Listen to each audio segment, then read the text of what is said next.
اعوذ باللہ من الشیطان الرجیم بسم اللہ الرحمن الرحیم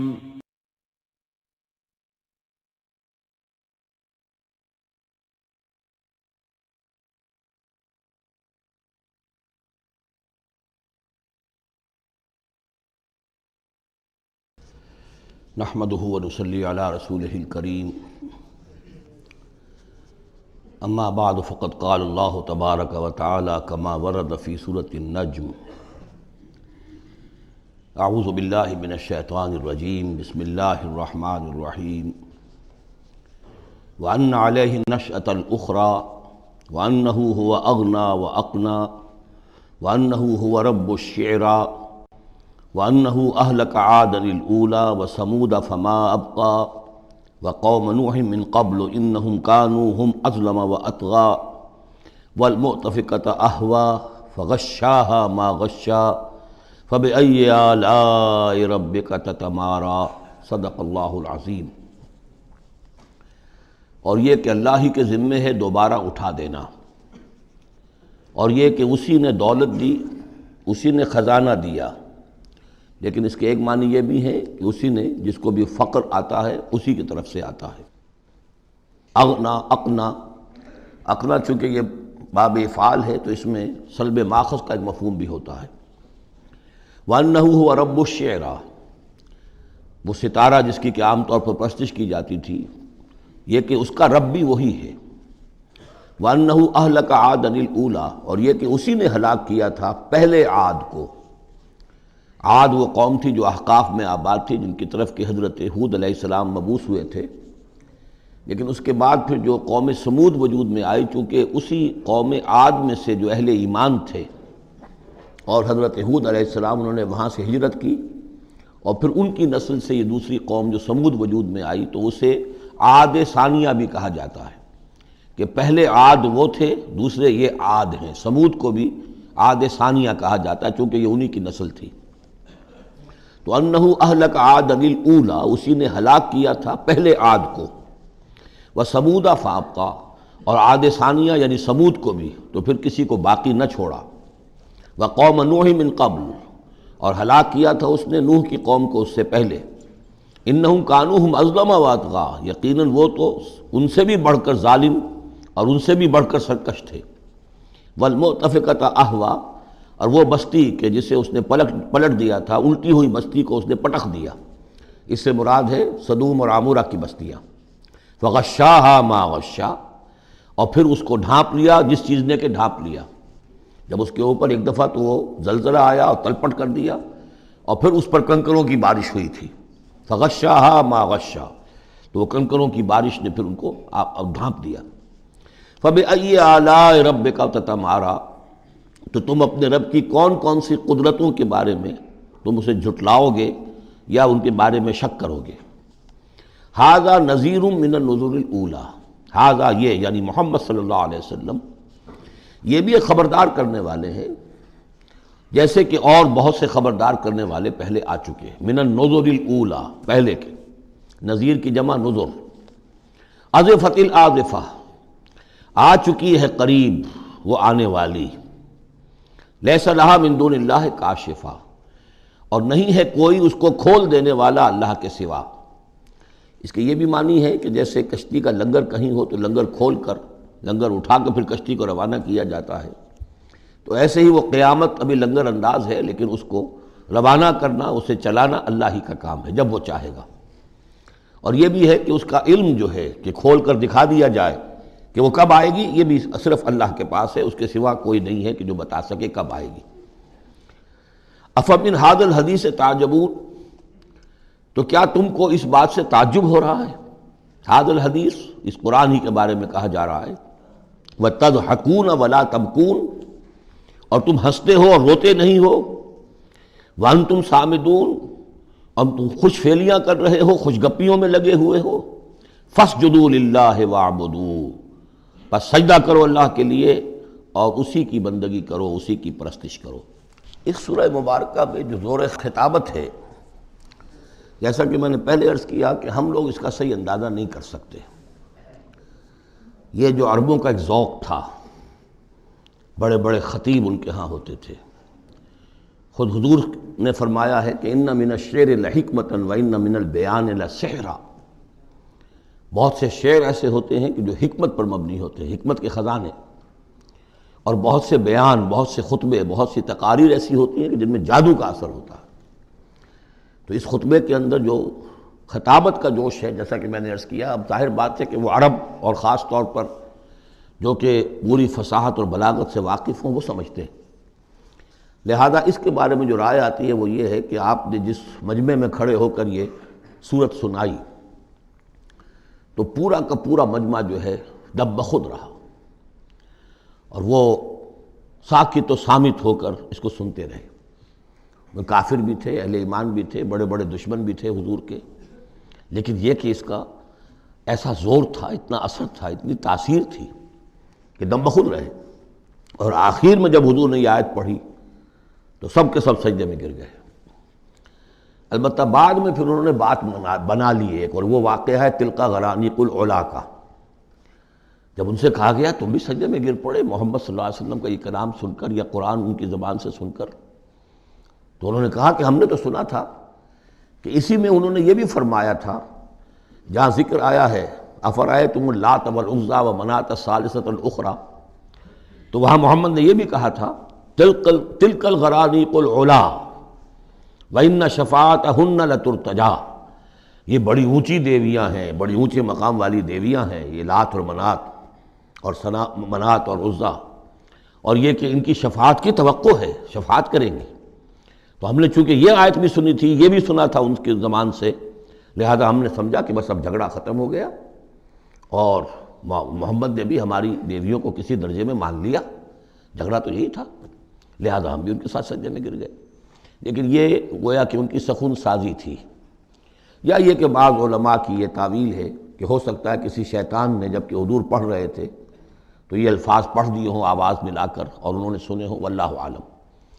لیکن میرے نزدیک یہ اصل میں اس صورت کی تاثیر تھی، اس کی اتنی ہیبت تھی اس میں کہ اس کے نتیجے میں جب آخر میں یہ حکم آیا سجدہ کرو اللہ کو اور بندگی کرو اسی کی، تو وہ سب کے سب گویا کہ بے اختیار جسے ہم کہتے ہیں، فَأُلْقِيَ السَّحَرَةُ سَاجِدِينَ، جیسے القیہ کا لفظ آیا ہے کہ وہ جادوگر جو تھے حضرت موسیٰ علیہ السلام کا جو مقابلہ کرنے آئے تھے، فعل مجہول ہے، گرا دیے گئے جادوگر سجدے میں، جیسے کسی نے ان کو پکڑ کر اور الٹا کر دیا اور سجدے میں گرا دیا، یعنی بے اختیار کرنا انسان کا۔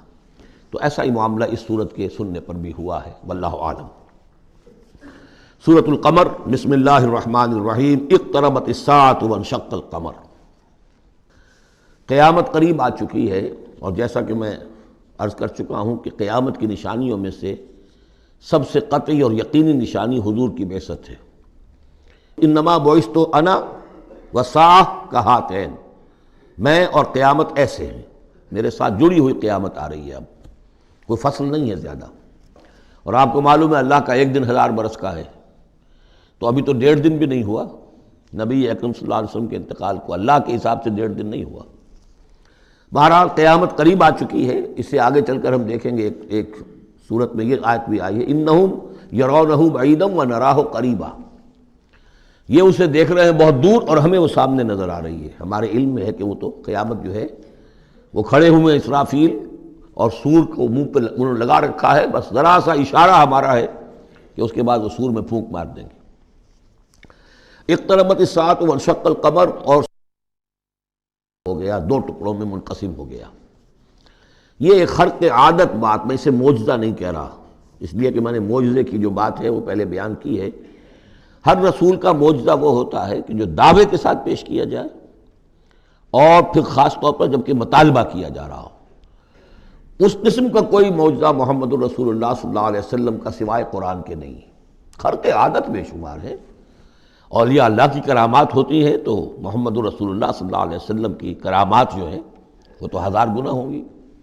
اسی قسم کا ایک واقعہ یہ ہے کہ آپ منی میں تشریف فرما تھے، اور بھی لوگ تھے، ان میں سے کسی نے کہا کہ کوئی نشانی ہو، آپ نے کہا آسمان کی طرف دیکھو، انگلی کی اور وہ چاند سب نے دیکھا کہ 2 ٹکڑے ہو کر ذرا سا ہٹ کر ایک دوسرے سے دور ہو کر پھر آ کر جڑ گئے۔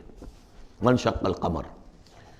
اب اس پر بعض لوگوں نے تو اس اعتبار سے اعتراض کیا جس اعتبار سے ہر خرق عادت کی تعویل کرنے کی کوشش کی ہے سر سید احمد خان مرحوم اور ان کے مکتبہ فکر کے جو لوگ ہیں، لیکن بعض حضرات نے اس اعتبار سے بھی کہ تاریخی طور پر اس کا کوئی ثبوت نہیں ہے، لیکن یہ کہ یہ معلوم ہوتا ہے، ایک تو یہ کہ اس کا جواب یہ ہے کہ ظاہر بات ہے کسی جگہ پر دنیا میں اس وقت رات تھی، کسی وقت وہ دن تھا، اس میں چاند کے دیکھنے کا سوال ہی نہیں۔ پھر یہ کہ جہاں چاند ہوتا ہے اس میں بھی سب لوگ ٹکٹکی باندھے ہوئے چاند کو تو نہیں دیکھ رہے ہوتے کہ آسمان میں کیا ہوا، اور چاند کا دو ٹکڑے ہو کر ذرا سا ہٹنا اس سے کیا فرق واقع ہوا ہوگا، روشنی اس کی جو کہ تو زمین پر رہی جو بھی تھی، تو کسی نے جو ہے خام خواہ پلٹ کر دیکھا ہو۔ لیکن یہ کہ مالابار کے ساحل پر کوئی راجا تھا ہندو، اس نے یہ دیکھا تھا، اتفاق کی بات ہے کہ وہ اس وقت دیکھ رہا تھا آسمان کی طرف، اور وہ حیران ہوا، اس نے دیکھا کہ چاند پھٹا، دو ٹکڑے ہوئے اور وہ ذرا فاصلے پر گئے، پھر جڑ گیا کر۔ بعد میں اسے جب اسلام کی یہ دعوت پہنچی اور یہ آیت بھی پہنچی تو اس نے اس کی گواہی دی کہ میں اس کا چشمدید گواہ ہوں، پھر وہ اسلام لایا۔ واللہ اعلم۔ اقتربت الساعة وانشق القمر وإن يروا آية يعرضوا ويقولوا سحر مستمر، اور اگر وہ دیکھیں کوئی آیت، کوئی نشانی، تب بھی اعراض کریں گے اور کہیں گے کہ یہ تو جادو ہے جو چلا آ رہا ہے پہلے سے۔ وَكَذَّبُوا وَاتَّبَعُوا أَهْوَاءَهُمْ، اور انہوں نے تکذیب کی، جھٹلایا اور اپنی خواہشات کی پیروی کی۔ وَكُلُّ أَمْرٍ مُسْتَقِرٌ، اور ہر معاملہ جو ہے اللہ کا امر کا وہ ایک وقت معینہ کے لیے قرار پا چکا ہے۔ ہر کام کے لیے اللہ تعالیٰ کی اسکیم میں ایک وقت ہے، اس سے پہلے وہ کام نہیں ہوگا۔ لیکن یہ کہ انسان کا کام یہ کہ اپنا فرض ادا کرتا رہے، وہ کام کب ہونا یہ اللہ کا کام ہے، اللہ کے ذمہ ہے۔ ہمیں اقامت دین کی جد و جہد کرنی ہے، اس لیے کہ ہمارا وہ فرض عین ہے، ہمیں تو وہ جد و جہد کرنی ہے، ہماری نجات کا دار و مدار اس پر ہے۔ ہمارا کام یہ کہ سمجھیں اس جد و جہد کے لیے طریقہ کار کیا ہے، سیرت النبی سے اس کے لیے اخذ کریں، پھر یہ کہ اس کے کیا آداب ہیں، کیا شرائط ہیں، اور اس کے لیے جو ہے پوری طرح غور و فکر کریں، یہ بات دوسری ہے۔ پھر نظر ثانی بھی کرتے رہیں، کیونکہ اب کوئی معصوم تو ہے نہیں کہ جس کے پاس وقتاً فوقتاً جو ہے وہی آ رہی ہو اور ہدایت مل رہی ہو۔ اجتہاد ہی ہے، اجتہاد میں خطا بھی ہو جاتی ہے، بڑے سے بڑے آدمی سے ہو سکتی ہے، لیکن یہ سب کچھ اپنی جگہ پر، فرض اپنی جگہ ہے، جد و جہد کرو۔ باقی ہو سکتا ہے تمہاری زندگی میں نہ آئے، کوئی پرواہ نہیں، تمہیں اپنا فرض ادا کرنا، تم سرخرو ہو جاؤ اللہ کے ہاں کہ اللہ میں نے زندگی اسی کام میں لگا دی، بس تم کامیاب ہو جاؤ گے۔ باقی کب اللہ کو یہ کرنا یہ اللہ جانتا ہے۔ اس حوالے سے اصل میں جو لوگ ذرا ان چیزوں میں عجلت کے شکار ہو جاتے ہیں، پھر وہ یہ ہے کہ اگر دیکھتے ہیں کہ یہ تو کام نہیں ہو رہا، سیدھے طریقے سے نہیں ہو رہا، تو الٹے سیدھے طریقے، ٹیڑھی انگلیوں سے گھی نکالو گا، سیدھے سے نہیں نکل رہا، بائی ہک اور بائی کرک، دائیں بائیں سے کسی طریقے سے، پھر وہ غلطیاں ہوتی ہیں، پھر وہ تحریکیں جو ہیں غلط راستوں پہ پڑ جاتی ہیں۔ اصل غلطی یہی ہوتی ہے کہ یہ نہ سمجھا جائے کہ اس کو کر گزرنا میرا فرض ہے، نہیں نہیں نہیں، اس کو کرنے کی جد و جہد میں تن من دھن لگا دینا میرا فرض ہے، کر گزرنا یہ اللہ کے ذمہ ہے، وہ کب چاہے گا کہ یہ ہو اسی وقت ہوگا۔ وَلَقَدْ جَاءَهُم مِّنَ الْأَنبَاءِ مَا فِيهِ مُزْدَجَرٌ، ان کے پاس وہ خبریں آ چکی ہیں، انباء الرسل، جس میں ڈانٹ ہے، ان کے لیے تہدید ہے، اگر ان خبروں کو وہ سنیں اور سمجھیں تو ان کے لیے بھی اس میں سبق ہے۔ حکمتٌ بالغۃ، جہاں وہ ڈانٹ اور ڈپٹ ہے اس کے اندر، وہیں پر حکمت بھی ہے پوری، اور بالغہ پوری حکمت۔ فما تغنی النذر، لیکن یہ کہ یہ جو بھی آئے خبردار کرنے والے، ان سے ان کو کوئی فائدہ نہیں پہنچا۔ فتول عنہم، کوئی ہر صورت میں آپ دیکھ رہے ہیں، اے نبی ذرا آپ درگزر کیجئے، آپ ذرا توجہ ہٹا لیجئے۔ فتول عنہم، تو آپ ذرا ان سے آپ اپنا رخ پھیر لیجئے۔ یوم یدعو الداعی الی شیء نکر، جب وہ دن آئے گا جس دن کہ ایک پکارنے والا پکارے گا ایک بڑی ناگوار چیز کی طرف، جب سور پھونکا جائے گا اور یہ نکلیں گے اپنے قبروں سے۔ خش عن ابصارہم، ان کی نگاہیں زمین میں گڑی ہوئی ہوں گی۔ یخرجون من الاجداث کانہم جراد منتشر، یہ اپنی قبروں سے ایسے نکل کر آئیں گے جیسے کہ ٹڈی دل پھیلا ہوا۔ ظاہر بات ہے ایک ایک جگہ پر نہ معلوم کتنے کتنے لوگ جو ہیں وہ دفن ہیں۔ اب پورے 10,000 برس نسل انسانی زمین پر اگر رہی ہے، یا ہو سکتا ہے اس سے بھی زیادہ ہو، اللہ عالم، تو پھر یہ کہ آخر انسان جو نکلیں گے جو بڑے بڑے شہر گنجان آباد علاقے تھے وہاں سے جو نکلیں گے ٹڈی دل، جراد المنتشر، مہطعین الی الداعی، اور وہ دوڑتے ہوئے آئیں گے پکارنے والے کی پکار پر۔ یقول الکافرون ھذا یوم عسیر، ساتھ ہی وہ کافر جو ہیں، کیونکہ جیسا کہ آگے چل کر ہم پڑھیں گے سورہ قیامہ میں، بل الانسان علی نفسہ بصیرہ، ہر انسان کو معلوم ہوگا میں کتنے پانی میں ہوں، کہاں کھڑا ہوں، میں نے زندگی کہاں گزاری تھی۔ تو کافر کہیں گے یقول الکافرون ھذا یوم عسیر، یہ تو بڑا سخت دن ہے۔ کذبت قبلہم قوم نوح، اب دیکھیے کہ اس میں سورہ نجم میں انباء الرسل نہیں تھی، دلائل عقلی اور آیات آفاقی وہ ساری گفتگو تھی۔ اب یہاں پر یہ اس کا جوڑا ہے قمر، اس میں انباء الرسل ہے، وہی جوڑے کی جو سورہ انعام اور سورہ اعراف جو اس کا مکمل ترین سمجھیے کہ ایک مثال تھی، اس کے لیے ایک نمونہ، تو اسی طریقے پر آپ کو یہ تقسیم ملے گی۔ کذبت قبلہم قوم نوح، جھٹلایا تھا ان سے پہلے نوح کی قوم نے، فکذبوا عبدنا، انہوں نے ہمارے بندے کو جھٹلا دیا، وقالوا مجنون وازدجر، کہا مجنون ہے، پاگل ہو گیا ہے، اور جھڑک دیا گیا ہمارا وہ بندہ، ہمارا وہ جل قدر رسول۔ فدعا ربہ، تو اس نے پکارا اپنے رب کو، انی مغلوب فانتصر، میں تو اب مغلوب ہو گیا ہوں، مجھ پر غلبہ پا لیا اس قوم نے، بس میری مدد فرما اور انتقام لے۔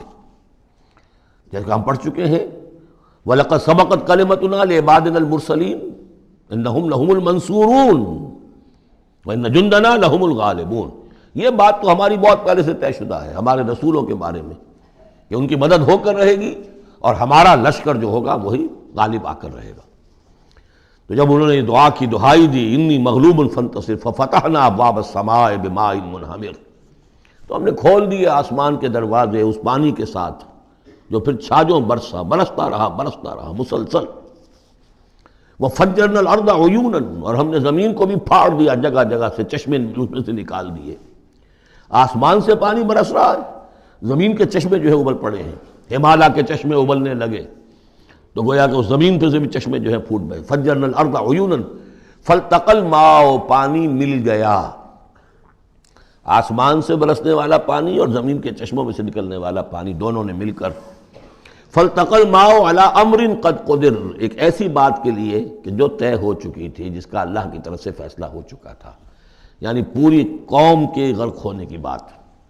وَحَمَلْنَاهُ عَلَىٰ ذَاتِ أَلْوَاحٍ وَدُسُرٍ، اور ہم نے اسے سوار کرا دیا اس چیز میں کہ جو بنی ہوئی تھی لکڑی کے تختوں اور کیلوں سے، یعنی کشتی، تجری بِأَعْیُنِنَا، اور وہ کشتی چل رہی تھی ہماری نگاہوں میں، ہم دیکھ رہے تھے ہمارے سامنے۔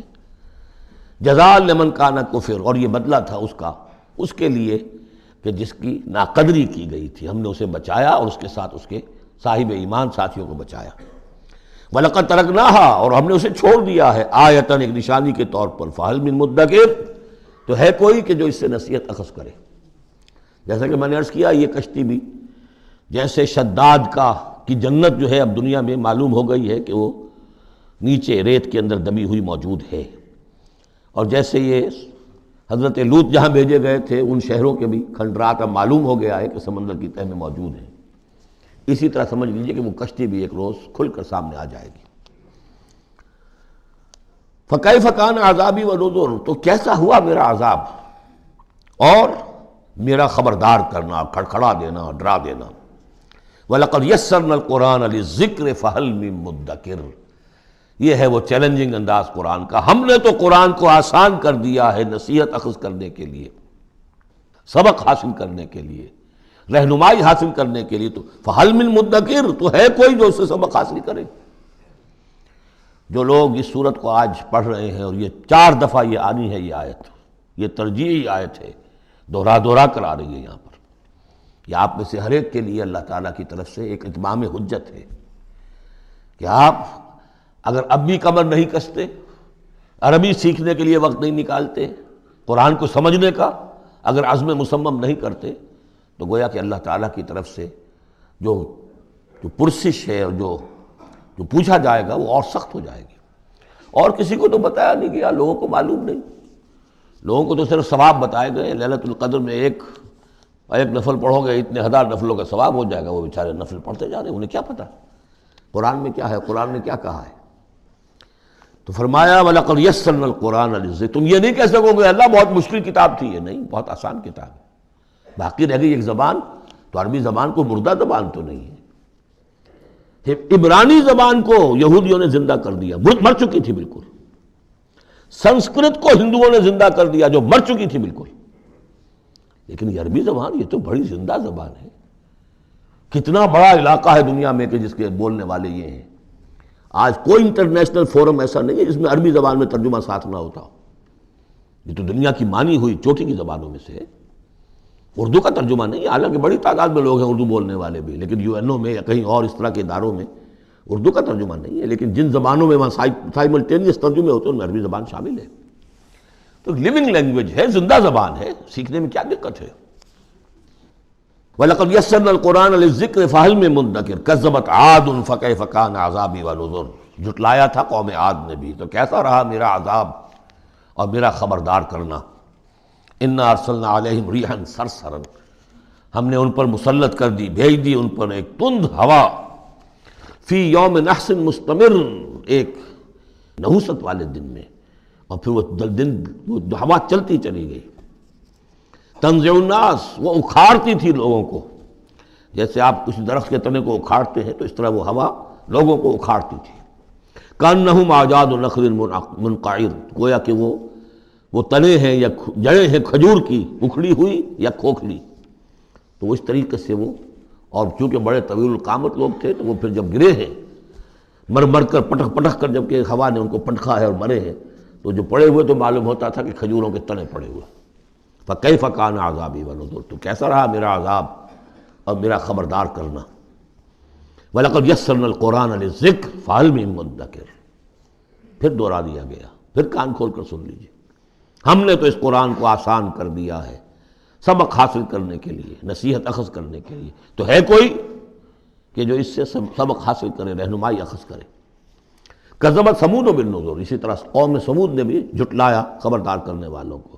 فقالوا ابشرا منا واحدا نتبعہ، کیا ہمارے اندر ہی سے ایک شخص، ہم اس کی پیروی کریں، اس کی پیروی کریں گے ہم؟ یہ کون ہے صالح؟ ہمارا ایک فرد ہے، ہماری قوم کا ہے، بشرا منا واحدا، ہمارا ہی ایک بشر، ہم ہی میں سے، نتبعہ، ہم اس کے پیچھے چلیں گے، اس کا کہنا مانیں گے، اس کی پیروی کریں گے، اس کی اطاعت کریں گے۔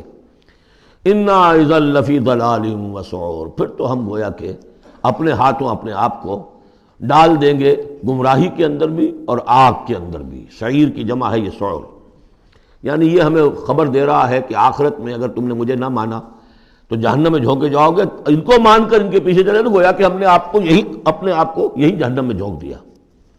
القی الذکر علیہ من بیننا، کیا ذکر انہی پر القاء کیا گیا ہمارے مابین، کوئی اور نہیں ملا تھا بڑا چودھری ہمارا؟ بل ہوا کذاب نشر، نہیں یہ جھوٹا ہے اور شیخی خورا ہے، خام خواہ جو ہے بڑائی مار رہا ہے کہ مجھ پر وہی آئی ہے۔ سیعلمون غدا من الکذاب الاشر، بتا دیا گیا کہ کل ہی تمہیں معلوم ہو جائے گا، ان قریب معلوم ہو جائے گا کون جھوٹا ہے کون شیخی خورا ہے، صالح یا تم۔ انا مرسل الناقۃ فتنۃ لہم، ہم بھیج دیتے ہیں، یہ اونٹنی کا جو معجزہ انہوں نے طلب کیا تھا یہ ان کے لیے فتنہ ہے، ان کے لیے آزمائش ہے۔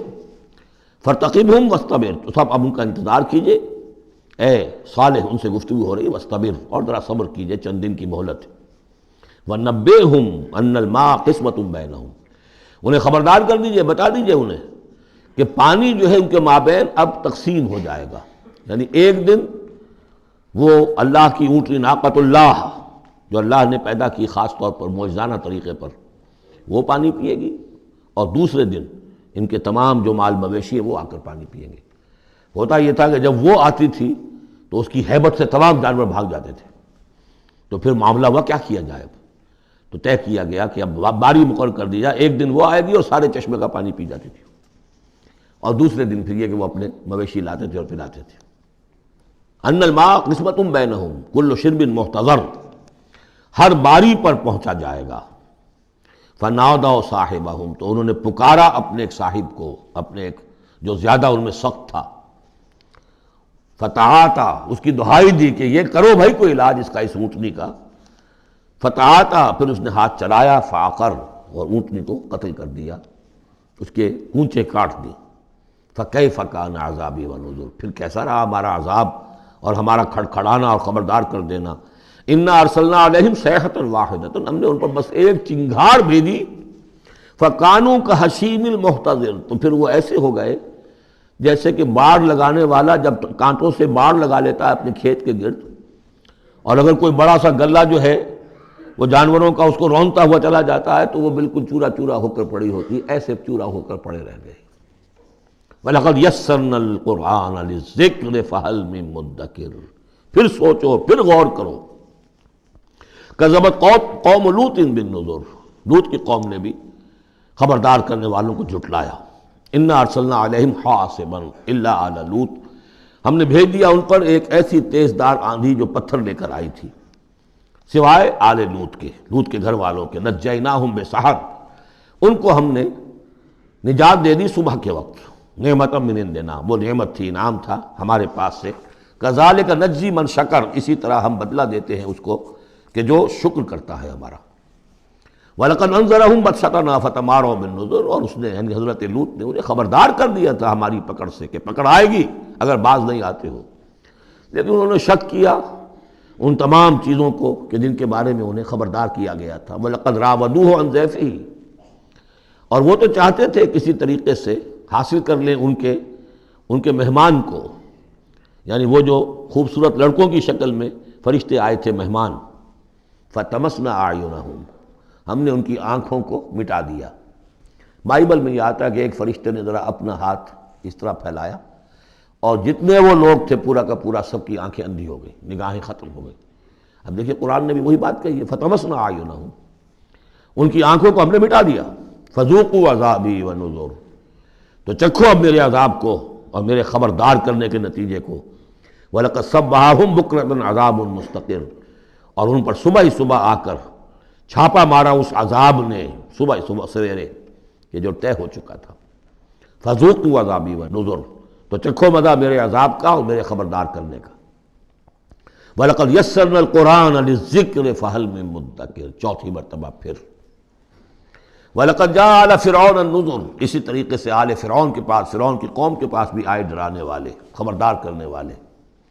کذبوا بآیاتنا کلھا، انہوں نے ہماری ساری آیتوں کو جھٹلا دیا. 9 آیتیں، 9 آیات بینات، یہ سورہ بنی اسرائیل کے آخری رکوع میں آ چکا ہے. وَلَقَدْ آتَيْنَا مُوسَىٰ 9 آیات بینات، 2 آیتیں، 2 نشانیاں، 2 معجزے تو ابتداءً لے کر گئے، یعنی عصا کا سانپ بن جانا اور ہاتھ کا چمکدار ہونا سفید. اس کے بعد جو ہے مختلف قسم کے جو ان پر عذاب آئے ہیں وہ 7 اور نشانیاں ہیں جو اللہ نے دکھائیں. کذبوا بآیاتنا کلھا، انہوں نے ہماری ساری آیات کو جھٹلا دیا. فأخذناہم اخذ عزیز مقتدر، پھر ہم نے انہیں پکڑا، اور پکڑ بھی کیسی، ایک زبردست اور مقتدر پکڑنے والے کی پکڑ. وہ پکڑ جو ہے کوئی ایسی کمزور پکڑ نہیں تھی جس سے کوئی نکل بھاگے، جس سے کہیں بچنے کا کوئی امکان ہو. عزیز مقتدر، جیسے کوئی زبردست قدرت رکھنے والا جیسے پکڑتا ہے ایسے پکڑا. اب یہاں یہ ساری گفتگو کر کے اب روئے سخن ہے حضور صلی اللہ علیہ وسلم اور جو کفار مکہ ہیں. اکفارکم خیر من اولئکم، بھلا اے قریش تم سوچو کیا تمہارے کفار جو ہیں، جو تم میں سے جو لوگ جو کفر کر رہے ہیں، وہ بہتر ہے ان کافروں سے؟ اگر ان پر اللہ کا عذاب آیا تھا تو تم پر کیوں نہیں آ جائے گا؟ اکفارکم خیر من اولئکم ام لکم براۃ فی الزبر، یا تمہارے لیے اللہ تعالیٰ کی طرف سے کوئی فارغ خطی ہے، کوئی ایشورنس ہے کسی سابقہ کتابوں میں کہ تم پر عذاب نہیں آئے گا؟ اگر ان پر عذاب آیا، ان کو اللہ نے ہلاک کر دیا، ان کو برباد کر دیا، تو کون سی رکاوٹ ہے؟ کیوں نہیں تم پر آئے گا؟ ام یقولون نحن جمیع منتصر، کیا ان کا خیال ہے کہ ہماری بڑی جمعیت ہے، ہم طاقتور ہیں اور ہم بدلہ لینے پر قادر ہیں؟ سیہزم الجمع ویولون الدبر، ان قریب ان کی جمعیت شکست کھا جائے گی. آخر غزوہ بدر میں کیا ہوا؟ ویولون الدبر، اور وہ پیٹھ دکھائیں گے اور بھاگیں گے. تو روایت سیرت میں جو آتا ہے واقعہ کہ حضور نے جو طویل دعا کی اور طویل سجدہ کیا بدر سے ایک شب پہلے، طویل ترین دعا آپ نے کی، طویل ترین سجدہ کیا، اس میں جو دعا کی اس میں یہاں تک الفاظ آئے کہ اللہ اگر یہ سب ہلاک ہو گئے جو میری 15 برس کی کمائی ہے جو میں نے لا کے میدان میں ڈال دی ہے، پھر قیامت تک تیری بندگی کرنے والا کوئی نہیں ہوگا۔ کیوں؟ کہ میں تیرا آخری رسول ہوں، میرے بعد کوئی نبی نہیں، کوئی رسول نہیں، میری 15 برس کی کمائی یہ ہے جو میں نے لا کے یہاں ڈال دی ہے۔ تو اس کے بعد پھر حضرت ابوبکر نے بھی کہا، وہ پہرے پر کھڑے ہوئے تھے کہ بس حسبک حسبک، حضور بس کیجئے بس کیجئے، لیکن عین اسی وقت پھر یہ آپ نے سر اٹھایا تو کہا، یہی آیت پڑھتے ہوئے آپ کی زبان مبارک پر یہ آیت جاری تھی اس وقت، سَيُهْزَمُ الْجَمْعُ وَيُوَلُّونَ الدُّبُرَ، یہ جمعیت جو ہے ہزار کی یہ شکست کھا جائے گی اور یہ سب پیٹھ دکھا کر بھاگیں گے۔ بَلِ السَّاعَةُ مَوْعِدُهُمْ وَالسَّاعَةُ أَدْهَىٰ وَأَمَرُّ، بلکہ یہ تو چھوٹے موٹے عذاب ہیں جو دنیا میں آئیں گے، شکست ہو جائے گی اور کچھ مارے جائیں گے 70 ان کے، یا کچھ اور ہو جائے گا، یا ذلت ہو جائے گی، رسوائی ہو جائے گی۔ سن 9 ہجری میں اعلان عام کر دیا جائے گا قتل عام کا، اور پھر یہ جو ہے پھر یہ ایمان لائیں گے یا عرب چھوڑ کے بھاگ جانے پر مجبور ہو جائیں گے۔ لیکن یہ چھوٹی چیزیں ہیں، بل الساعۃ موعدہم، اصل جو ان کے وعدے کا وقت ہے وہ ہے قیامت، والساعۃ ادھیٰ وامر، اور وہ قیامت جو ہے وہ بہت بڑی آفت بھی ہے اور بہت کڑوی بھی ہے۔ مرن کہتے ہیں کڑوے کو، اور امر سب سے زیادہ کڑوی۔ ان المجرمین فی ضلال وسعور، یقیناً یہ مجرم جو ہے یہ بھٹکے ہوئے بھی ہے اور یہ آگ کے مختلف طبقات کے اندر ہوں گے۔ یوم یسحبون فی النار علی وجوہہم، جس دن کہ یہ گھسیٹے جائیں گے آگ میں ان کے چہروں کے بل، ذوقوا مس سقر، کہا جائے گا ذرا اس آگ کے مس ہونے کا مزہ چکھو۔ انا کل شیء خلقناہ بقدر، یقیناً تمام چیزیں جو ہم نے پیدا کی ہیں ایک اندازے کے مطابق پیدا کی ہیں۔ وما امرنا الا واحدۃ کلمح بالبصر، اور ہمارا جو امر ہے اس کی شان تو یہ ہے کہ بس جیسے نگاہ کا لپک جانا، وہی بات کن فیکون، ہمارے امر کا معاملہ تو یہ ہے۔ وَلَقَدْ أَهْلَكْنَا أَشْيَاعَكُمْ فَهَلْ مِن مُدَّكِرٍ، اور دیکھو اے قریش، ہم نے تمہاری اس جزیرہ نما عرب میں بسنے والی بہت سی قوموں کو ہلاک کیا، فَهَلْ مِن مُدَّكِرٍ، تو کوئی ہے اس سے سبق حاصل کرنے والا۔ یعنی ایک قرآن ہے جو تمہارے لیے تذکر کا سورس ہے، ایک وہ تاریخ ہے، آیات تاریخیہ، ایام اللہ، ان سے تم سبق حاصل کر سکتے ہو، ایک آیات آفاقی و انفسی ہیں، ان سے سبق حاصل کر سکتے ہو۔ وَكُلُّ شَيْءٍ فَعَلُوهُ فِي الزُّبُرِ، اور وہ تمام کام جو یہ کر رہے ہیں یہ صحیفوں میں لکھے جا رہے ہیں، ریکارڈ ہو رہے ہیں۔ وَكُلُّ صَغِيرٍ وَكَبِيرٍ مُسْتَطَرٌ، اور ہر چھوٹی چیز بھی بڑی چیز بھی لکھی جا رہی ہے۔ یہی بات ہم نے وہاں پڑھی تھی سورہ کہف میں، وَوُضِعَ الْكِتَابُ فَتَرَى الْمُجْرِمِينَ مُشْفِقِينَ مِمَّا فِيهِ وَيَقُولُونَ يَا وَيْلَتَنَا مَا لِهَذَا الْكِتَابِ لَا يُغَادِرُ صَغِيرَةً وَلَا كَبِيرَةً إِلَّا أَحْصَاهَا وَوَجَدُوا مَا عَمِلُوا حَاضِرًا، اس وقت وہ کافر چیخ اٹھیں گے کہ یہ کیسی کتاب ہے، کیسا اعمال نامہ ہے، کیسا ریکارڈ ہے کہ اس نے کسی چھوٹی سی چھوٹی مائنیوٹس ڈیٹیلز کو بھی کمٹ نہیں کیا ہے، بڑی چیزیں بھی ہیں چھوٹی بھی ہیں۔ تو یہاں بھی فرمایا کل صغیر و کبیر مستطر، ان المتقین فی جنات و نہر، یقیناً ہمارے خدا ترس بندے، ڈرنے والے بندے، آخرت کا کے خیال سے لرزاں و ترساں رہنے والے بندے، ہمارے احکام کی پابندی کرنے والے بندے، دنیا کی زندگی میں پھونک پھونک کر قدم رکھنے والے بندے، وہ ہوں گے باغات میں اور نہروں میں، چشموں میں۔ فی مقعد صدق عند ملیک مقتدر، ان کا بہت اعلیٰ رتبہ ہوگا۔ قدم صدق، یہ سورہ یونس میں بھی آ چکا ہے، قدم صدق عند ربہم، عند ملیک، اس بادشاہ کے مقرب ہو جائیں گے، قریب ہوں گے، مقتدر، شہنشاہ ارض و سما جو مقتدر ہے اس کے مقربین میں ان کا شمار ہوگا۔ اللہم ربنا اجعلنا منہم، اللہم ربنا اجعلنا منہم، اللہم ربنا اجعلنا منہم، آمین یا رب العالمین۔ سورۃ الرحمن اور سورۃ الواقعہ یہ آخری جوڑا ہے۔ میں نے عرض کیا تھا شروع میں کہ یہ 7 صورتیں جو ہیں ان میں سے سورہ قاف منفرد ہے، سورہ زاریات، سورہ طور جوڑا ہے، سورۃ النجم، سورۃ القمر جوڑا ہے، سورۃ الرحمن، سورۃ الواقعہ یہ جوڑا ہے۔ یہ جوڑا بڑا عجیب ہے۔ قرآن مجید کی یہ 2 صورتیں ایسی ہیں کہ نبوت، رسالت، وحی، ان تینوں کے ذکر سے بالکل خالی، ذکر ہی نہیں۔ ہر صورت کا اپنا ایک مزاج ہے، اپنی ایک خاص شان ہے اس میں۔ اور دوسرے یہ کہ سورہ رحمان جو ہے یہ واحد صورت ہے پورے قرآن میں جس میں مسلسل خطاب جنوں اور انسانوں سے متواتر ہو رہا ہے، پیرلل۔ ویسے تو یہ کہ یہ بات میں عرض کر چکا ہوں کہ جنوں میں کوئی نبی نہیں، ان میں روح نہیں ہے، روح آدم میں پھونکی گئی تھی، اور چونکہ ریسیپینٹ آف وحی از روح، تو ان کے ہاں وحی نہیں ہے، لہذا وہ بھی جو انسانوں میں رسول آئے ہیں انہی کی ہدایت کے پیرو رہے۔ ان میں سے جو اچھے لوگ ہیں، جو نیک لوگ ہیں، وہ ایمان لائے، جس کی ایک مثال ہمارے سامنے آ بھی چکی ہے۔ وہ جنات تھے، حضرت موسیٰ پر ایمان رکھنے والے تھے، تورات کے ماننے والے تھے، اور ان کا گزر ہوا، قرآن انہوں نے سنا، وہ ایمان لے آئے، اور پھر جا کر وہ اپنی قوم میں تبلیغ شروع کر دی۔ تو گویا کہ قرآن مجید میں جب یا ایھا الناس کہا جاتا ہے تو اگرچہ انسان مراد ہیں، لیکن یہ کہ انہی کے تابع خطاب جو ہے وہ جنات سے بھی ہے، لیکن اس صورت میں اس کو کھول دیا گیا۔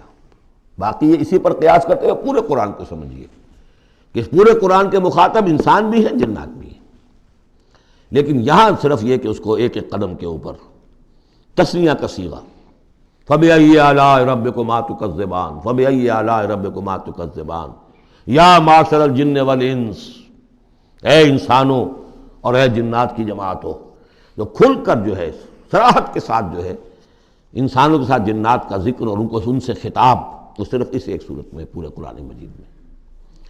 ایک اور بات یہ ہے کہ اس میں 2 جنتوں کا تذکرہ ہے، اور سورہ واقعہ میں بھی ایسا ہی ہے۔ ان دونوں میں ترتیب عجیب ہے مضامین کے اعتبار سے، جس کو کہ آپ مرر امیج کہتے ہیں۔ آج کل مکان بہت سے بنتے ہیں ایسے کہ بالکل مرر امیج ہوتے ہیں کہ یوں لا کے ملا دیے تو ایک جیسے ہوں گے۔ ڈرائنگ روم جڑے ہوئے ہیں، پھر کوئی بیڈ روم ہے وہ ادھر ہے، پھر ادھر آخر میں پورچ ہے، وہی نقشہ ادھر ہے وہی نقشہ ادھر ہے، تو گویا کہ ہے مرر امیج۔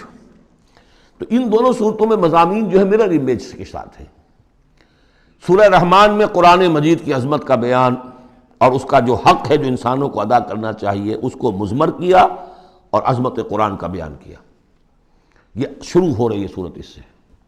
سورہ واقعہ میں وہ آخر میں آئے گا قرآن کی عظمت کا بیان، اور جو لوگ کہ اس کا حق ادا نہیں کرتے ان کا انجام۔ پھر اس میں اس کے بعد جو ہے پہلے ذکر ہے اہل جہنم کا، اور اس کے بعد ہے 2 طرح کی جنتوں کا، 2 درجے ہیں اہل جنت کے، لیکن وہاں کیا ہے؟ پہلے تذکرہ ہے دو کامیاب گروہوں کا، اور پھر آخر میں تذکرہ ہے جہنمیوں کا۔ اس اعتبار سے اس میں مضامین کی بڑی گہری مناسبت بھی ہے، اور ایک مرر امیج کی ترتیب سے یہ عکسی ترتیب ان کے مضامین میں ہے۔ سورۃ الرحمن، بسم اللہ الرحمن الرحیم۔ نوٹ کر لیجئے یہ ترجیحی جو آیت ہے اس میں 31 مرتبہ آئی ہے آیت۔ کل آیات 78 ہیں، جن میں سے 31 جو ہیں وہ تو در حقیقت فَبِأَيِّ آلَاءِ رَبِّكُمَا تُكَذِّبَانِ اس کی تکرار ہے۔ یہ اسلوب قرآن مجید میں یا تو سورہ شعراء میں آ چکا ہے، 8 بار وہ الفاظ آئے تھے، إِنَّ فِي ذَلِكَ لَآیَةً وَمَا كَانَ أَكْثَرُهُم مُؤْمِنِينَ وَإِنَّ رَبَّكَ لَهُوَ الْعَزِيزُ الرَّحِيمُ، 8 مرتبہ۔ یا یہ القمر میں ہم 4 دفعہ پڑھ چکے ہیں، فَكَيْفَ كَانَ عَذَابِي وَنُذُرِ وَلَقَدْ يَسَّرْنَا الْقُرْآنَ لِلذِّكْرِ فَهَلْ مِن مُدَّكِرٍ۔ اور یہاں سورۃ الرحمن میں 31 بار آئے گا فَبِأَيِّ آلَاءِ رَبِّكُمَا تُكَذِّبَانِ۔ بسم اللہ الرحمن الرحیم۔ الرحمن علم القرآن خلق الانسان علمہ البیان۔ رحمان، اور یہ اللہ کا وہ نام ہے جو رحمت کے مادے سے، لیکن خاص شان اس کی یہ ہے کہ جس میں ایک طوفانی کیفیت ہے اللہ کی رحمت، ٹھاٹھے مارتے ہوئے سمندر کی طرح۔ غضبان ہم پڑھ چکے ہیں 2 دفعہ، نہایت غضبناک، حضرت موسیٰ کے لیے لفظ آیا غضبان آصفہ، تو عرب کہے گا اگر بھوک سے مر رہا ہے انا جوعان، پیاس سے مر رہا ہے انا عطشان، تو رحمان کے وزن پر بہت مبالغہ ہوتا ہے، اور اس میں ایک شان ہوتی ہے جیسے کہ طوفانی شان، طوفان وہ بھی اسی میں ہے۔ اور رحمان وہ ہستی کہ جس کی رحمت ٹھاٹھے مارتے سمندر کے مانند ہے۔ علم القرآن، اس نے قرآن سکھایا ہے۔ یعنی یہ کہ قرآن مجید کی عظمت کا تصور کرو، یہ اللہ کی رحمانیت کا مظہر عتم ہے، اس کی رحمت کی سب سے بڑی شان، اس کا مظہر عتم جو ہے وہ قرآن ہے۔ دوسری بات یہ، اللہ کے ناموں میں چوٹی کا نام رحمان ہے، بہت پسندیدہ، رحمت کی تو ضرورت ہر شخص کو ہے۔ حضور نے فرمایا میں بھی مستغنی نہیں۔ آپ نے ایک موقع پہ فرمایا کہ کوشش جنت میں صرف اپنے اعمال کی بنیاد پر نہیں جائے گا جب تک کہ رحمت خداوندی دستگیری نہ کرے۔ اور حضرت عائشہ سے ہے یہ روایت۔ حضرت عائشہ نے پوچھ لیا، ظاہر بات ہے میاں بیوی کے درمیان ایک بے تکلفی بھی ہوتی ہے، کہ کیا حضور آپ بھی؟ آپ نے فرمایا ہاں میں بھی۔ الا ان یتغمدنی ربی برحمتہ، میں بھی جنت میں نہیں جا سکوں گا مگر اس صورت میں کہ میرا رب مجھے اپنی رحمت سے ڈھانپ لے۔ تو رحمان چوٹی کا نام ہے اللہ کے ناموں میں سے، اور جو علم اللہ نے دیا ہے انسان کو اس میں چوٹی کا علم قرآن ہے۔ ایک علم وہ ہے ریویلڈ نالج جس کی چوٹی یہ ہے، ایک علم ہے ایکوائرڈ نالج، رفتہ رفتہ انسان جا رہا ہے، لیکن سب سے اونچا علم، سب سے بڑا علم خلق الانسان، اسی نے انسان کو بنایا، اور اس کی کریشن کا کلائمیکس انسان ہے، تخلیق کی معراج انسان ہے۔ خلقتہ بیدیہ، ہم نے دونوں ہاتھوں سے بنایا ہے، جس میں عالم امر اور عالم خلق جمع ہو گئے۔ اس سے آگے علمہ البیان، جو صلاحیتیں انسان کو دی ہیں ان میں چوٹی کی صلاحیت جو ہے بیان ہے۔ انسان کو کہا گیا حیوان ناطق، نطق، قوت بیان، اور یہ بات ہمیں معلوم ہے کہ یہ جو انسان کا جو برین ہے، ظاہر بات ہے گوریلاز میں بھی ہے، چمپینزیز میں بھی ہے، اور بھی حیوانات کے اندر بھی ہے، گھوڑے کا بھی برین ہے، لیکن یہ برین جیسے جیسے رفتہ رفتہ لوئر اینیمل سے اوپر آپ آ کر دیکھتے ہیں، ہائیسٹ انسان کے اندر آ کر اس کا جو گرے میٹر ہے، وہ جو ہائیسٹ ایوالوڈ فارم ہے، اس میں مختلف ایریاز ہیں۔ یہ ویژن کا ایریا ہے، آنکھ سے جو انفارمیشن جا رہی ہے وہ پھر ڈسائفر ہوتی ہے گرے میٹر کے اس پچھلے حصے کے اندر، ہیئرنگ ایریا ہے۔ لیکن سب سے بڑا رقبہ جو ہے وہ ہے سپیچ سینٹر، اور اس کے دو حصے ہیں، دوسرے کی بات سننا اور سمجھنا، پھر اپنی بات کہنا، یہ دو ایسپیکٹس ہیں اس کے۔ تو سپیچ سینٹر، اس میں دونوں چیزیں آ جائیں گی، کلام کا فہم اور پھر کلام کو دوسروں تک پہنچانا۔ تو علمہ البیان، اللہ نے صلاحیتیں تو اور بھی دی انسانوں کو بہت سی، آنکھ بھی دی، کان بھی دیا، لیکن یہ آنکھ اور کان تو حیوانات میں بھی ہے، بلکہ بعض حیوانات کی بصارت ہم سے کہیں زیادہ آگے ہے۔ بعض حیوانات وہ ہیں کہ جنہیں روشنی کی بھی ضرورت نہیں دیکھنے کے لیے، بغیر اندھیرے میں بھی دیکھتے، ہم تو اندھیرے میں نہیں دیکھ سکتے۔ اس طرح کان، گھوڑے کا کان جو ہے اس کے کان کھڑے ہو جاتے ہیں اینٹنا کی طرح سے، اگر کہیں سے آہٹ ہو، جب یہ اب تک گھوڑ سوار نے کچھ نہیں دیکھا، کھلا سنا ہے، لیکن ذرا سی آہٹ کہیں کہ گھوڑے نے سن لی۔ اس حوالے سے باقی چیزیں جو ہیں ان میں تو یہ کہ علیحدہ علیحدہ گنا جائے گا تو صلاحیتیں باقی شاید انسان سے بہتر بھی دوسرے حیوانات میں ہیں۔ سونگھنے کی صلاحیت کتے میں جتنی ہے ہمارے پاس تو 1/100 بھی نہیں ہے۔ حیوانات میں سونگھنے کا ایریا جو ہے وہ بہت بڑا ہوتا ہے برین کے اندر، وہ سونگھ کر چیزوں کو اندازہ کرتے ہیں کھانے کی ہے کہ نہیں ہے۔ لیکن انسان کے ہاں آ کر ہائیسٹ لیول آف برین میں یہ اسپیچ سینٹر ہے۔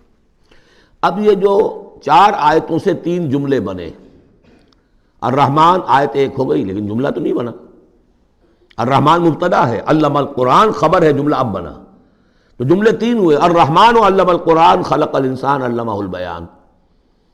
اس کو جو ریشو پروپورشن کا قاعدہ ہوتا تھا نسبت و تناسب کا حساب میں، ارتھمیٹک میں 3 ویلیوز دی گئی ہیں، چوتھی تلاش کرو، چوتھی ویلیو اس میں کیا ہے جو مضمر ہے، چھپی ہوئی ہے۔ انسان کو جو بہترین صلاحیت اللہ نے دی ہے قوت بیان، اس کا مصرف بھی ہونا چاہیے بہترین۔ اس کا بہترین مصرف یہ ہے کہ قرآن سمجھو اور سمجھاؤ، قرآن پڑھو اور پڑھاؤ۔ جیسے کہاوت ہے کہ توپ اس لیے نہیں بنتی کہ اس سے مکھیاں ماری جائیں، اسی طرح اتنی بڑی صلاحیت جو تمہیں اللہ نے دی ہے، اسی صلاحیت کو وکلاء استعمال کرتے ہیں نا، جو اچھا آرگو کر سکے اس کی فیس بڑھتی چلی جاتی۔ ڈیماگوگ کوئی لیڈر ہے، بڑی اچھی تقریر کر سکتا ہے، وہ مرنے مارنے پر جو ہے مجمع کو آمادہ کر دے گا، لوگوں کو آمادہ کر دے گا، وہ اپنی گردنیں کٹوا دیں گے، لیڈر بن جائے گا۔ تو یہ صلاحیت جو ہے اس لیے نہیں ہے کہ تم دنیا میں لیڈریاں اپنی بناؤ اس کے ذریعے سے، اس کا مصرف کیا ہے؟ قرآن سمجھو اور سمجھاؤ۔ یہ ہے بیان، اللہ کا بیان۔ اس بیان کو سمجھنا، پہلے تو اسپیچ سینٹر کا وہ حصہ جو ہے اس کو سمجھے، اور پھر اسپیچ سینٹر کا جو دوسرا جو حصہ ہے وہ اس کو بیان کرے۔ چنانچہ اس کو کھول کر بیان کر دیا محمد رسول اللہ صلی اللہ علیہ وسلم نے۔ حدیث ہے آپ کی جس کے راوی ہیں عثمان ابن عفان۔ دیکھیے نام کے اندر بھی وہ قافیہ مل رہا ہے، الرحمن علم القرآن خلق الانسان علمہ البیان عن عثمان ابن عفان۔ اب عفان کے بیٹے عثمان نے روایت کیا، حضور نے فرمایا خیرکم من تعلم القرآن وعلمہ، اور خیر یہاں پر سپرلیٹو کے سنس میں آ رہا ہے، تم میں بہترین لوگ وہ ہیں جو قرآن سیکھیں اور سکھائیں۔ اب سورہ قمر کے فوراً بعد یہ وَلَقَدْ يَسَّرْنَا الْقُرْآنَ لِلذِّكْرِ فَهَلْ مِن مُدَّكِرٍ الرحمن علم القرآن خلق الانسان علمہ البیان الشمس والقمر بحسبان۔ یہ سورج اور چاند سب ایک حساب کے ساتھ ہیں، ان کی گردش حساب کے ساتھ ہے، اسی حساب سے دن بن رہے ہیں، راتیں بن رہی ہیں، ہفتے اور سال اور مہینے بن رہے ہیں۔ والنجم والشجر یسجدان، نجم جو ہے تو ستارے، سورج اور چاند کے مناسبت سے تو اس کے لیے ستارے کی مفہوم ہے، لیکن نجم جو عربی زبان میں جھاڑیوں کو بھی کہتے ہیں جو زمین میں ہوتی ہیں، کیونکہ یہ ستارے بھی زمین میں اتنے نظر آتے ہیں جیسے کہ جھاڑیاں ہوں۔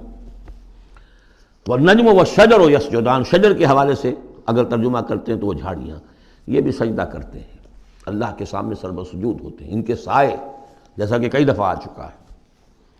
والسماء رفعها ووضع الميزان، اور آسمان کو اس نے بلند کیا اور اس میں رکھے ترازو۔ یہاں اس سے مراد وہ ترازو نہیں ہے جو کہ تولتی ہے دنیا کے اندر، اس میں بیلنس ہے، کاسمک بیلنس۔ آسمان اور زمین کے اندر، آسمان میں جتنے اجرام سماویہ ہیں، ان کو جو چیز تھامے ہوئے ہے، قائم رکھے ہوئے ہے، وہ ایک بیلنس ہے۔ جو کشش ثقل ہے، ان کی مختلف، یہ سب ایک دوسرے کو کھینچ رہے ہیں، اور ادھر ادھر سے دونوں طرف سے جو کھینچ ہے وہ ہر کرے کو اپنی جگہ پر رکھے ہوئے ہیں۔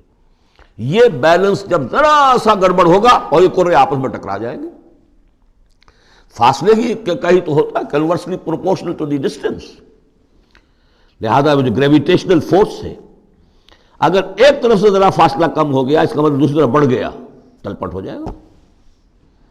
تو یہ کاسمک بیلنس ہے۔ وَالسَّمَاءَ رَفَعَهَا وَوَضَعَ الْمِيزَانَ أَلَّا تَطْغَوْا فِي الْمِيزَانِ، دیکھو اس میزان میں، اس توازن میں، یہ جو بیلنس ہے یہاں کا، اس میں کوئی کمی بیشی نہ کرو، بد زیادتی کرو۔ وَأَقِيمُوا الْوَزْنَ بِالْقِسْطِ وَلَا تُخْسِرُوا الْمِيزَانَ، اور قائم رکھو وزن کو قسط کے ساتھ، عدل کے ساتھ، اور اس کے اندر کہیں کوئی کمی نہ کرو، نہ تطغوا نہ تخسروا، نہ کمی نہ زیادتی۔ کہیں فاصلہ بڑھ جائے گا تب بھی خرابی، کہیں فاصلہ کم ہو جائے گا تب بھی خرابی۔ وَالْأَرْضَ وَضَعَهَا لِلْأَنَامِ، الفاظ کی مناسبت سے بعض لوگوں نے سمجھا کہ ترازو ہی مراد ہے، تو ٹھیک ہے، اس میں کوئی حرج نہیں ہے اگر مراد لی جائے، لیکن ترتیب دیکھیے جس طرح یہ آ رہا ہے، الشمس والقمر بحسبان۔ اب اس کے حوالے سے یہ گویا کہ کاسموس کی بات ہو رہی ہے، اس کاسموس کی بات کے بعد نیچے اتر کے وَالْأَرْضَ وَضَعَهَا لِلْأَنَامِ، تدریجاً نیچے آ رہے ہیں، اور زمین کو ہم نے بنا دیا، رکھ دیا لوگوں کے لیے، پست کر دیا، ان کے قدموں میں بچھا دیا اپنی مخلوقات کے لیے، اور مخلوقات میں انسان بھی ہیں، جنات بھی ہیں۔ فیہا فاکہۃ، اس میں میوے ہیں، والنخل، اور کھجوریں ہیں، ذات الاکمام، جن پر کے غلاف چڑھے ہوتے ہیں، والحب ذو العصف، اور اناج ہے جس کے ساتھ بس بھی ہوتا ہے، والریحان، اس کے دو ترجمے ہیں، ایک تو یہ کہ اور خوشبودار پھول بھی ہیں، یا یہ کہ اور دوسری غذائیں بھی ہیں۔ فَبِأَيِّ آلَاءِ رَبِّكُمَا تُكَذِّبَانِ، عام طور پر جو ترجمہ ہے اس میں اعلیٰ کا ترجمہ کیا گیا ہے نعمتیں، لیکن اصل میں یہاں نعمت قدرت، ان دونوں کو جمع کیجیے. کہیں وہ نعمت کا تذکرہ ہے، کہیں اللہ کی قدرت کا ذکر ہے، اس کی قدرت کی نشانیاں ہیں. فَبِأَيِّ آلَاءِ رَبِّكُمَا تُكَذِّبَانِ، تو تم اپنے رب کی کون کون سی نعمتوں اور قدرتوں کا انکار کرو گے. تکذبان صیغہ ہے تثنیہ کا، دونوں سے خطاب ہو رہا ہے، انسانوں سے اور جنوں سے، اور یہ بات آگے چل کر واضح ہو جائے گی. خلق الانسان من صلصال کالفخار، ہم نے بنایا انسان کو اس صلصال سے، اس سوکھی ہوئی خشک مٹی سے، وہ گارا سنا ہوا گورا، صلصال من حمیم مسنون، اور جب وہ اتنا سوکھ گیا کہ کھنکنے لگا، کالفخار جیسے ٹھیکرا ہوتا ہے، اسے بنایا.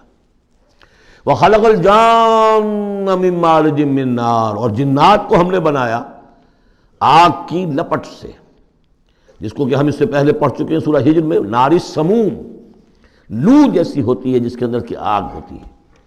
تو ایسے ہی وہ جو فلیم ہوتا ہے، شعلہ، اس کا ایک حصہ تو ہے جو نظر آتا ہے اور ایک حصہ وہ جو نظر نہیں آتا. وہ جو اوپر کا حصہ ہے وہ ہے جہاں پہ سب سے زیادہ ہیٹ ٹیمپریچر ہائیسٹ وہاں ہوتا ہے، وہ ہے مارج من نار.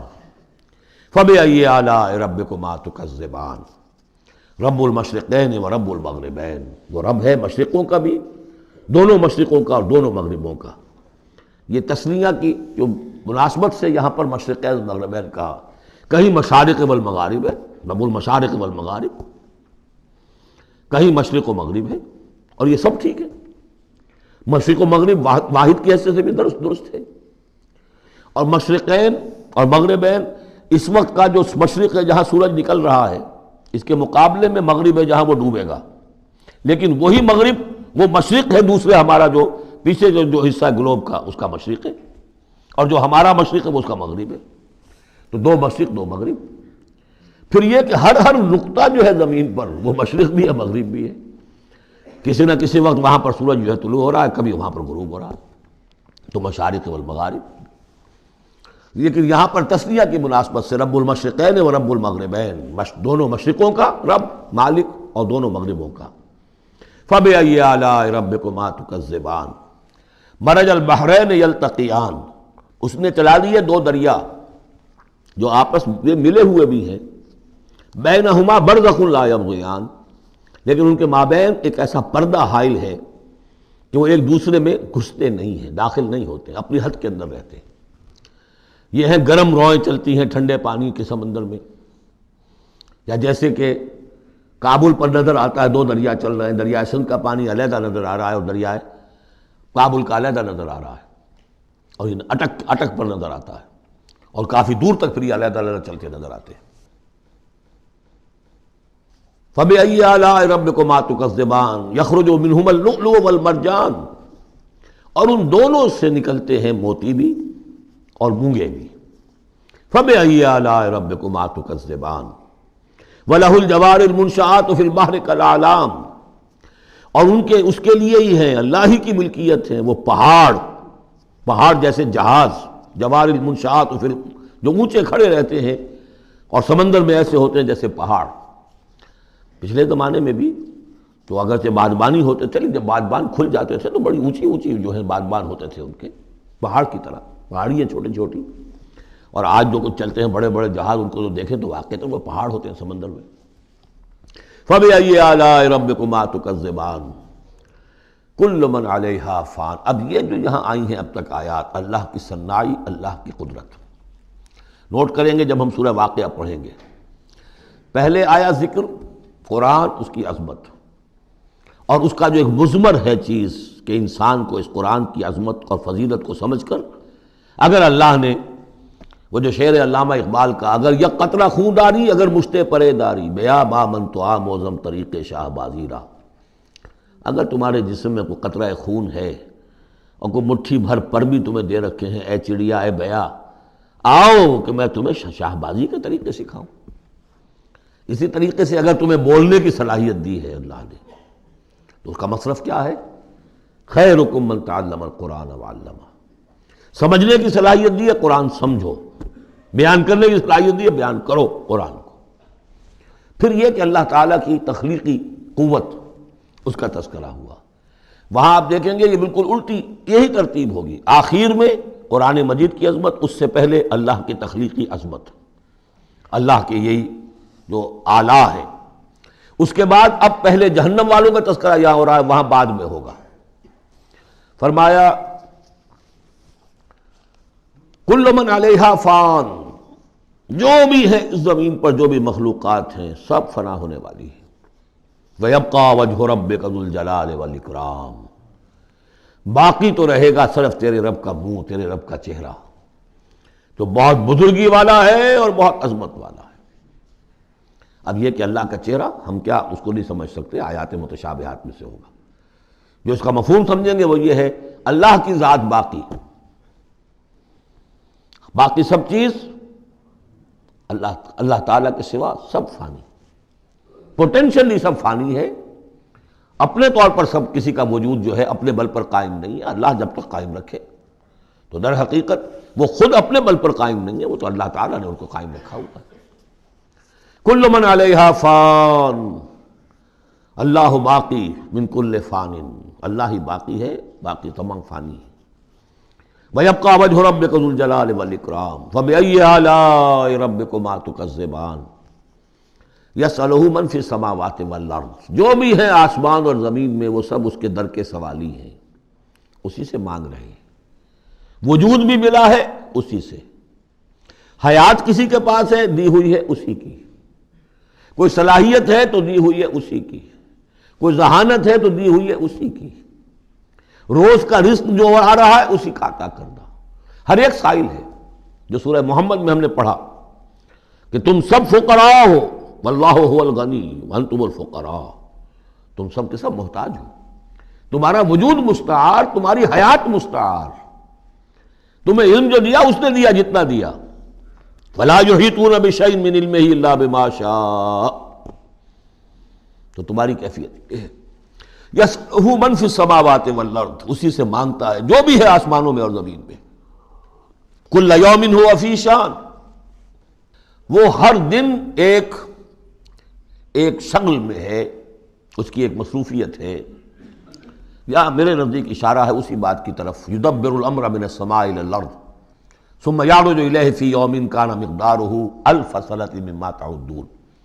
تدبیر امر ہے، ایک دن کی تدبیر وہ کرتا ہے، کیا کچھ اگرچہ وہ ایک دن اس کا 1000 سال کا ہے، اس میں کیا کیا ہونا ہے، کس طرح سے ہونا ہے، پھر وہ احکام کی تنفیذ ہوتی ہے، پھر اس کی رپورٹ ہے، اس کو واپس جاتی ہے. تو کل یوم ہوا فی شان، وہ کوئی ایک یوں سمجھیے کہ کوئی اسٹیٹک کوئی حقیقت نہیں ہے، خود اس کی مصروفیات. کل یوم ہوا فی شان، نئی شان کے ساتھ اس کا ظہور ہوتا ہے. کل یوم ہوا فی شان فبأی آلاء ربکما تکذبان سنفرغ لکم ایھا الثقلان. اب یہاں پر کھل کر بات کی کہ یہ تکذبان کیوں کہا جا رہا ہے. ہم جلد ہی فارغ ہو جائیں گے تمہارے لیے، اے دو بھاری قافلوں، اے انسانوں کا قافلہ اور اے جنات کے قافلے. ابھی جو ہے اس کائنات کو ہم نے چلایا ہوا ہے، ابھی مہلتیں ہم نے دے رکھی ہیں، وقت مقرر کیا ہوا ہے، اجل مسمى ہے اس کائنات کی بھی اور ہر قوم کی بھی. لکل امت اجل، ہر امت کے لیے بھی ایک اجل ہے، ہر ایک فرد کی اجل ہے، وہ سب ہے. لیکن عنقریب ہم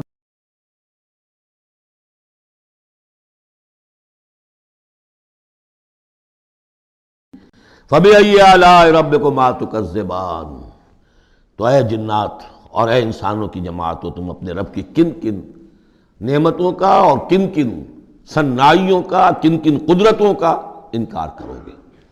بارک اللہ لی و لکم فی القرآن العظیم ونفعنی وإیاکم بالآیات والذکر الحکیم.